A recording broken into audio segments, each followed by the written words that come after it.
I don't know about you, but I love having food on hand in my freezer so that whenever I'm hungry, I can just take something out. I don't have to worry about prepping it, cook it, reheat it, whatever it needs to be done, and I have something delicious on the table in a matter of minutes. Today I'm making an Irish beef hand pie.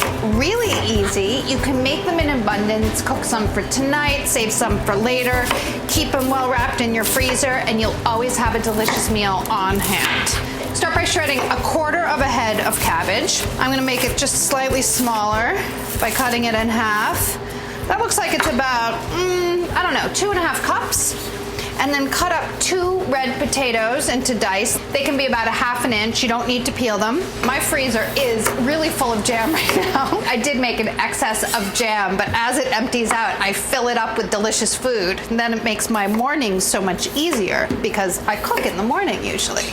But if I have delicious food in my freezer, then I don't have to, and I can go to the gym. In a little while, later after I saute these, I'm gonna need some thyme, so I'm just gonna go ahead and remove the thyme from the stems now. If you're using dry, you'll need 1 teaspoon, but I'm using fresh, so I'm gonna use a tablespoon. Hold your stem, just pull the leaves off. These are the nice woody herb stems as opposed to the more delicate ones, so it's much easier to remove the thyme from, but you can't always choose what kind of thyme you're gonna get. You just get the stuff that they have at the store. I wanna just chop a little bit my thyme, only because I did get a few tender little stems in there and I don't want big stems of thyme sticking in my mouth when I'm eating my hand pie. All right, that's for later. I'll just leave that there for a second and get my pan ready to saute the potatoes and the cabbage. Heat your pan over like a medium-high, add a tablespoon of oil.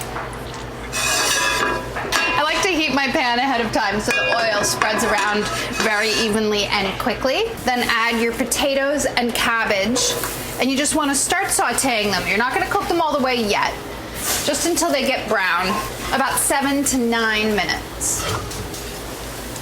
Cook, stirring occasionally until it's sort of golden brown on the edges, but not completely cooked through, about 7 to 9 minutes. When the cabbage and the potatoes are sort of golden brown and the cabbage is a little wilty, then you can add 1 pound of ground beef. I'm using sirloin. You just want to cook it until the meat turns, you know, what's the word for it? Not red anymore, brown, but brown doesn't sound so appealing, right? You want to break it up with your spoon. Should take about 5 minutes. This is mostly turned brown. I feel like I'm ready to add the rest of the ingredients. It's 3 tablespoons of tomato paste,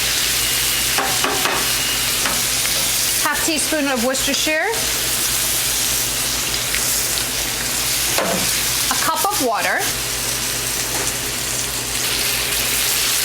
and then salt and pepper. Stir it all together, cook it for about 15 minutes. Everything just needs to cook through, mostly the potatoes, because everything else is almost cooked already.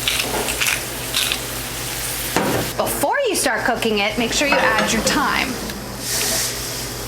I feel like this is delicious already, but I do want my potatoes to cook, so I'm gonna cover it up, cook it until the potatoes are cooked through. It takes about 15 minutes, and then let it cool before you start filling your pastries.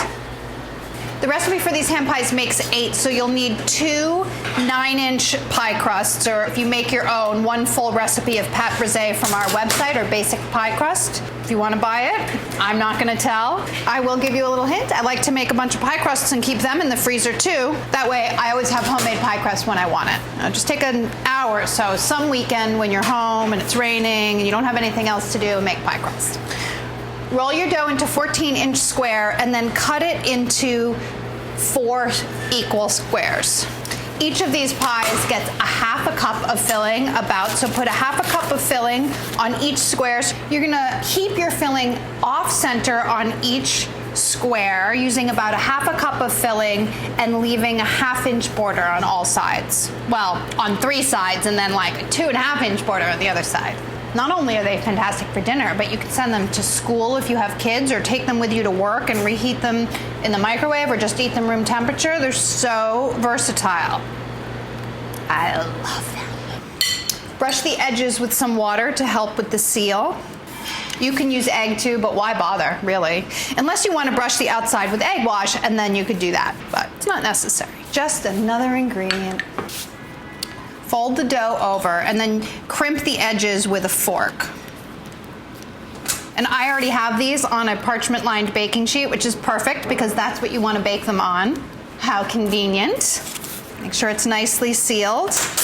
That's a nice hearty size too. Serve this with a salad and it's a perfect dinner.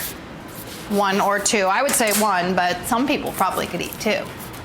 You want to cut 2 or 3 vents in the top of each pie to allow steam to escape so it doesn't get soggy. Don't worry about cracks. I have a little crack in here, but since I'm already scoring to release steam, a little crack's not going to hurt anybody. You can press the dough back together as much as possible and then just leave it alone. These are going to bake at 400 degrees until the crusts are golden brown and cooked through.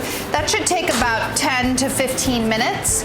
If you're freezing them, freeze them flat like this, wrap them in foil individually, and then bake them straight from frozen about 28 to 30 minutes instead of the 10 to 12. When they're done, look at them. They're little bundles of love and joy. And you'll be super excited to have them in your freezer because you can make them whenever you want. What do you think about that? Fill your freezer up with these guys because you are going to love them and you're going to want to be able to take them out and have these for dinner whenever you want. This is a keeper. You're going to want to make this. Oh, also, if you wanted to, replace the ground beef with ground chicken or turkey or tofu. Just kidding. Hi guys, thanks for watching this video. Be sure to click here if you want to subscribe and click over here if you want to continue watching more great videos like this.